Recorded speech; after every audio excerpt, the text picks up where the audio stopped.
Hello everyone, Ronin back. We're going to be doing Violet Evergarden today. We're on episode 8. From last I remember, we're kind of just touching up on the surface of Violet's past. Or rather, she's just kind of figuring out the repercussions of her actions, even though that she was ordered to do it. She's now gaining access to these emotions and feelings and social cues and things like that. And then now she's realizing, when she's able to reflect on her past, she's like, oh, I did something wrong, right? And which is like really sad because like she really, she didn't know any better. She was just following orders. And now that she's free to live her life, she's actually a very, very kind person, and she's just trying to do her job, basically. So far I'm really digging the series. It's definitely different than anything I've watched, I think. Oh yeah, and we did figure out that the Major was missing in action. He wasn't necessarily found dead. I was kind of under the impression that they knew he was dead, but they didn't find him. If he is alive, he's been missing for a while. So yeah, that would make sense why people would think that he was dead, because otherwise he would have came back home. So I wonder if he is alive, if he's just in a situation where he can't come back, or maybe something happened to where he chooses not to come back. Because I wonder if he did come back and he's fine, I wonder if he is staying away because he would then have to make Violet do more things, I guess. I don't know.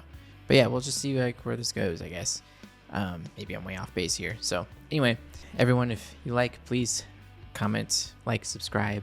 We do have a Patreon in which these episodes are 3 weeks ahead of YouTube, and I do have a Discord server, so feel free to check out the description below and click on the link. We're gonna go ahead and get on into this.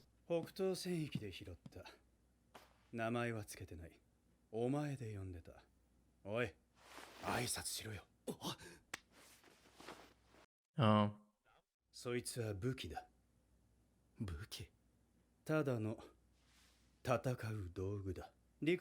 So they're brothers, right? I'm assuming. Maybe they said that before. I feel like these dudes are brothers. That brother's obviously a piece of shit, and this is the nicer one. I mean, obviously she has to be a talented fighter, because it's not like you could just pick up any kid and then expect them to become this amazing weapon of war, They have to have an affinity for it, right? Now that I'm getting like a bigger picture of like who Violet is, where she came from, obviously we're still about to explore more here, but now looking at the bigger picture, it's actually a pretty fascinating story.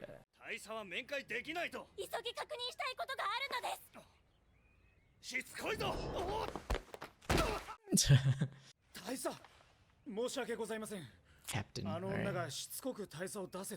Yep, can't fuck with Violet.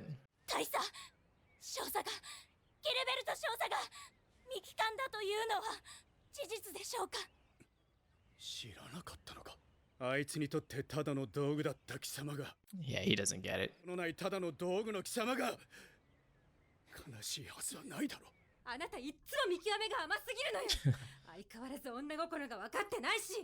Wasn't his fault that she found out. He should have told her to begin with.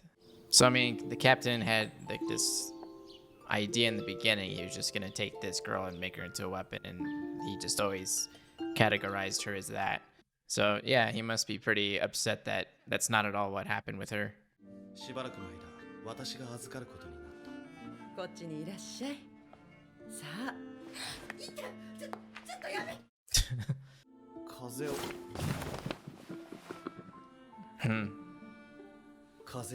She's probably seen a lot of hurt already.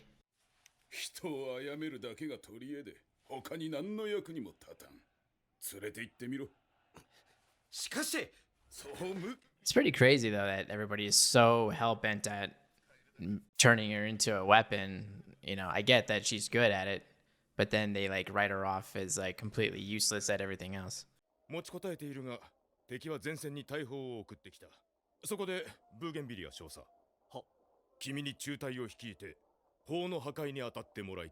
I wonder if there was anybody else that had their own Violet with them. It's just odd that it would be like its own, like she's like the only one that was treated that way.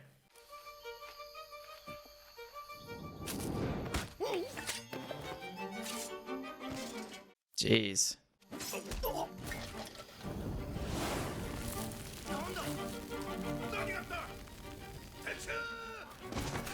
Man. Jeez. Kind of reminds me a bit of a Vinland Saga.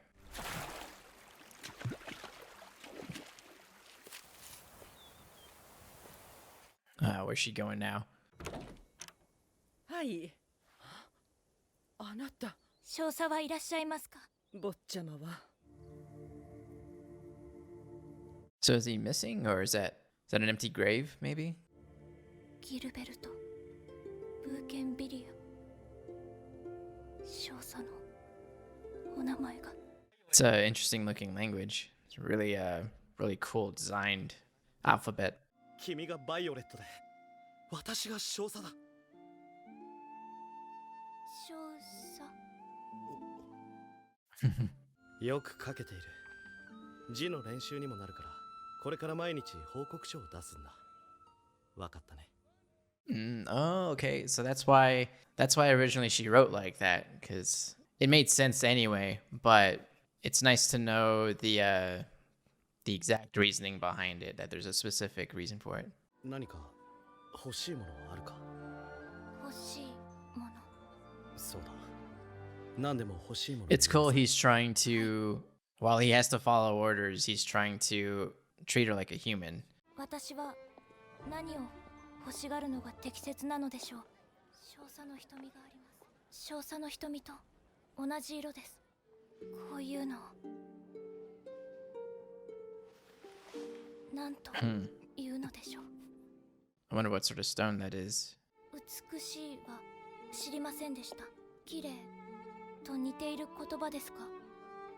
そうだね。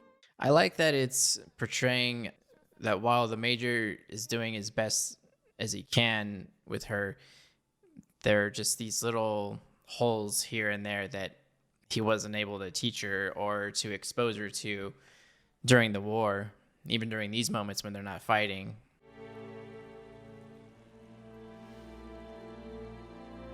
ありがとうございます。 Yeah, he probably feels like responsible, like even though he's ordered to do it. それよりお前元気にしてたか？飯食ってるか？ちゃんと寝てんだろうな。これはふざけただけだ。少佐の武器だって密かに噂になってるぞ。他にさせることがあるだろう。バイオレットだ。名前がなかったので私がつけた。インテンス奪還作戦にもその子を？ I don't know why I'm feeling emotional right now. I think it's the music. The music's really, I really love this theme. やめて会社を起こそうかと思ってるんだわ。君の下で働くのは気が進まんな。じゃあバイオレットちゃんを雇うことにするか。 Okay, so they were really good friends, and they at least had some sort of plan, you know, after the war. 正面からの突破は難しいだろう。そこでまず主攻部隊が砲撃を仕掛ける。その隙に我々が地下水道からインテンス内部に。Oh, is this their final mission? 砲撃開始。砲撃開始。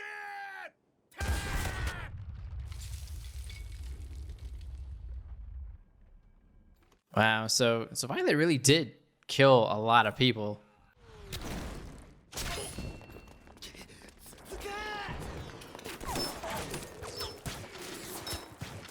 Look at that, she's the first one out there. 3班4班の残りの者は私と共に大聖堂を制圧する。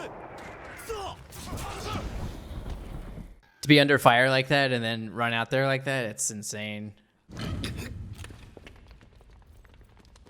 Oh, I don't like this.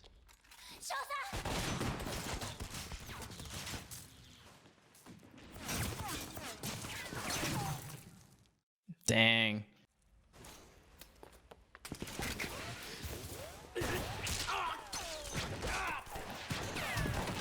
Dang.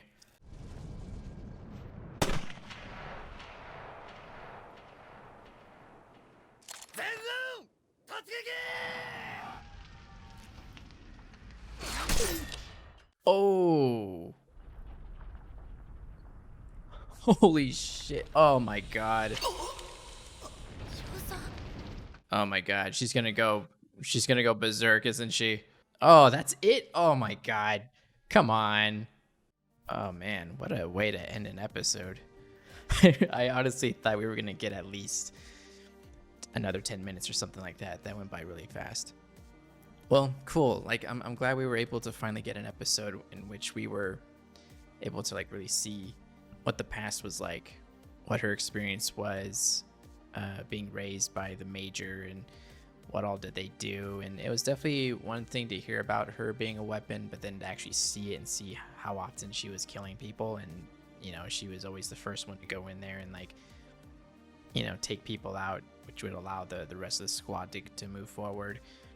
You know, she was instrumental in all those operations in that way, and which then intensifies how she ends up feeling when she's like, oh, you know, she's meeting these people through her new job and seeing how they've lost people, and then she's realizing, oh man, I've done that to other people. All of that becomes more intense. So all the episodes are now starting to kind of like work together. You really start to feel the weight of like what her past is like, and the stuff that she's carrying on her shoulders, and she doesn't even realize it, you know, until now. You know, when they describe like, yeah, you're on fire.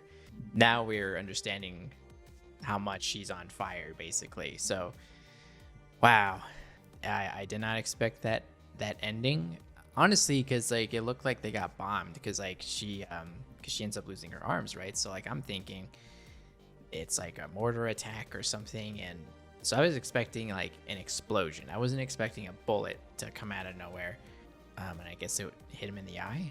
And I bet you that's gonna set her off too, because something I just thought of, you know, she has the brooch, right?